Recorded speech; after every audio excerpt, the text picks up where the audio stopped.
السلام عليكم ورحمة الله وبركاته. إن شاء الله تكونوا كامل بخير. الفيديو تاع اليوم جبت لكم وصفة صابلي بريستيج للعمرة 2024 بذوق الشوكولا والكابريس. بنين ويدوب في الفم بلا ما نشكره لكم. إن شاء الله تجربوه ويعجبكم. نروح لطريقة التحضير. هنا في إناء حطيت 500 غرام مارغرين تكون طرية، ضفت لها 160 غرام سكر ناعم، خلطهم شوية. من بعد ضربت بالباطير، نضرب حتى يبدأ يبيض الخليط، وضفت 40 غرام زيت، نضيف بشوية ونضرب حتى نكمل كامل الكمية. نبقاو نضربو، وفي كل مرة هبطوا الأطراف باش يتخلطون كامل المكونات مع بعض، ونزيد نضرب. من بعد نضيف البيض، عندي 2 حبات بيض كاملين و2 صفار بيض، نضيف بالحبة ونضرب كما تشوفوا في الفيديو. نضيفوا حبة، كي نخلطوها مليح نزيدوا نضيفوا الحبة الثانية، وهكا حتى نكملوا ربع الحبات، يعني 2 صفار و2 بيضات كاملين. من بعد ما ضربت البيض مليح، ضفت 2 مغارف صغار عطر الكراميل، خلطت حاجة خفيفة برك، وحبست الباطير. ومن بعد ضفت النواشف، عندي 40 غرام كاكاو يكون بني، غربلته. وضفت 80 غرام نشا،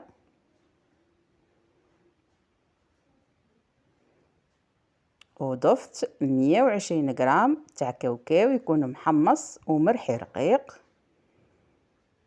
خلطهم كامل مع بعض باللاسباتيل. ومن بعد بديت نلم بالفارينة. هنا ضفت كمية تاع فارينة مع 2 كيس خميرة كيميائية.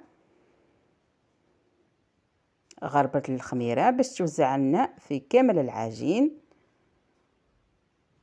ونخلط. هنا نبداو نلمو، نضيفو الفارينة بشوية ونخلط. هنا ما تنشفوهاش بزاف، كما تعرفوا الكاكاو اصلا ينشف العجينة. المهم نحطو حتى نتحصلوا على عجينة تكون طرية. هنا من بعد ما حسيت العجينة بدات تنشف، حبست لاسباتيل وبديت نلم فيها باليد باه نعرف القوام تاعها. هنا نتيستيو باليد الناشفة. اذا ما كاينش تلصق في يديكم ما تزيدولهاش الفارينة، نحبسو. هنا غطيتها وخليتها ترتاح 15 دقيقة. من بعد ما ارتاحت حليتها بين كيس بلاستيكي. هنا السمك تاعها ما يكونش خشين وما يكونش رقيق. هنا فتحوا بالكمية، يعني ما تحلوش العجينة كاملة، سيرتو المبتدئات حلوا بالكمية القليلة. هنا طبعتها بهذا الشكل، وشوفوا السمك تاع العجينة ما تكونش رقيقة وما تكونش خشينة. حطيت الحبات في بلاطو مرشوش بالفارينة، وحطيتهم يطيبوا. من بعد رحت نخدم الكريمة. في إناء حطيت 250 غرام سكر ناعم، ضفت له 5 مغارف كبار ماء، وخلطتهم باه يذوب السكر شوية.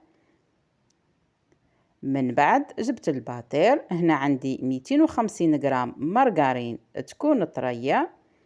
هنا دي استعملت مارغرين أوبلين، قطعتها إلى قطع، ونضرب ونضيف بشوية حتى نكمل كامل الكمية. من بعد ضفت 4 مغارف كبار زيت، نضيف بشوية ونضرب حتى نكملوا الكمية. من بعد ما تخلط لي الزيت مليح، ضفت 2 مغارف كبار تاع شوكولا ليطالي اي نوع، انا استعملت ماكسون. زدت ضربتها شويه. من بعد حبست الباتير وحطيت الكريمه تاعي في لابوش، ووجدت تاني الكابريس او الكراميل شوكو، هذه لا مارك اللي استعملت، حطيتها في لابوش وخليتهم بجيه. هنا الصابلي بعد ما طاب وبرد مليح بديت نعمر فيه بهذه الطريقه، نمشيو الكريمه على الاطراف وفي الوسط نحشيوها بالكراميل شوكو او الكابريس، نغطيها بالحبه الاخرى. هنا تضغطوا حاجه خفيفه برك، ما تضغطوش بزاف، والكريمه اللي تخرج لنا على الاطراف نعدلوا بها الطرف بهذه الطريقه. هنا كنت تلقاو بلايص فارغين تزيدوا حطوا لها الكريمه ونعدلوها مليح بالاصبع بهذه الطريقه، باه كي نقلاصيوها تجينا الحبه متحوفه. الكميه تاع الكريمه هذه خدمت لي 60 حبه بالضبط، وبالنسبه للعجينه خرجت لي 66 حبه كل زوز مع بعض. هنا باش ديروا في حسابكم برك وعلى حساب السمك تاع العجينه كي تطرحوها، اذا طرحتوها رقيقه تخرج لكم اكثر، واذا خشينه تخرج لكم اقل، باش تكونوا على بالكم. من بعد ما كملت كامل الحبات خليتهم يرتاحوا على الاقل نص ساعه باه نقلاصيوهم.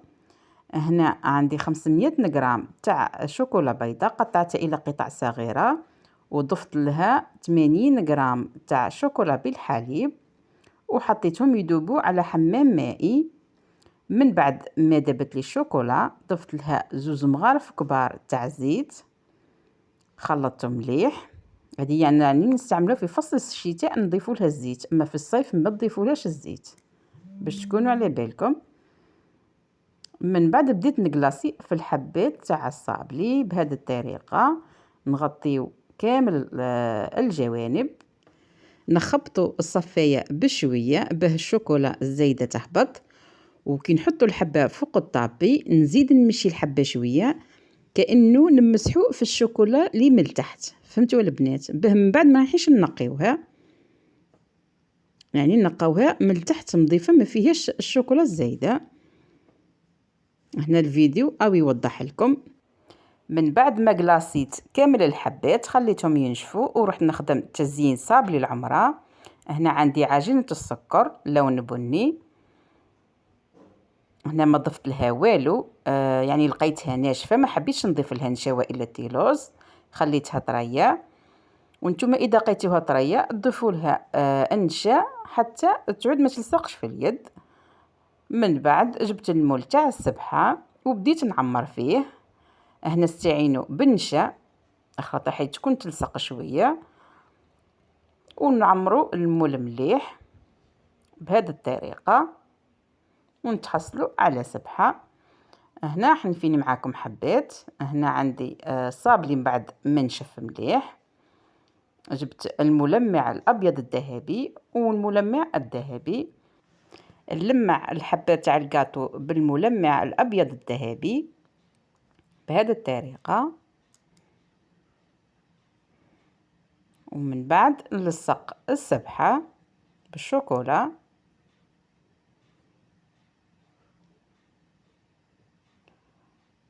ونزين بالملمع الذهبي، يعني في هذوك الكرات نزينو حبه بحبه.